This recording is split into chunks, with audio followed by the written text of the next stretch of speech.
বার্ষিক বন মহোৎসব উদযাপনের অঙ্গ হিসেবে গন্ডাছড়া বন দপ্তরের উদ্যোগে গন্ডাছড়া দুর্গাবাড়ি নাট মন্দির প্রাঙ্গণে সাড়ম্বরে অনুষ্ঠিত হলো বসে আঁকো প্রতিযোগিতা। পরিবেশ সচেতনতা প্রসারে জুলাই মাস জুড়ে গৃহীত নানা কর্মসূচির অংশ হিসেবে আয়োজিত এই প্রতিযোগিতায় 200-রও বেশি শিশু ও শিক্ষার্থী স্বতঃস্ফূর্তভাবে অংশ নেয়। দূর দূরান্ত থেকে আসা শিশুদের উৎসাহ দেখে নির্ধারিত সময়ের পরেও আসা সমস্ত প্রতিযোগীকে আঁকার সুযোগ করে দেন উদ্যোক্তারা।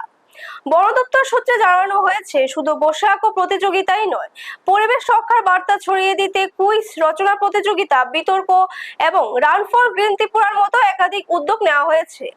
মহকুমার রাজশাবাড়ী, গন্ডাছড়া, গঙ্গানগর এই 3টি রেঞ্জ এলাকাতে পর্যায়ক্রমে এসব সচেতনমূলক অনুষ্ঠান পরিচালিত হচ্ছে।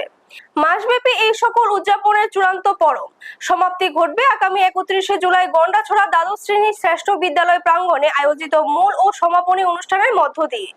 ব্যুরো রিপোর্ট, নিউজ সাউথকাল 24।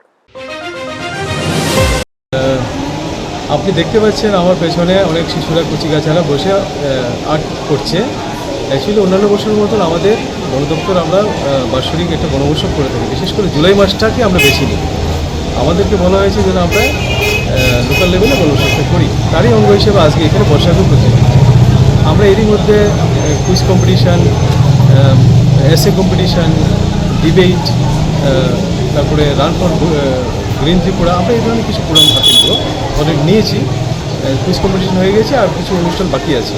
আপনারা দেখছেন নিউজ তৎকাল 24।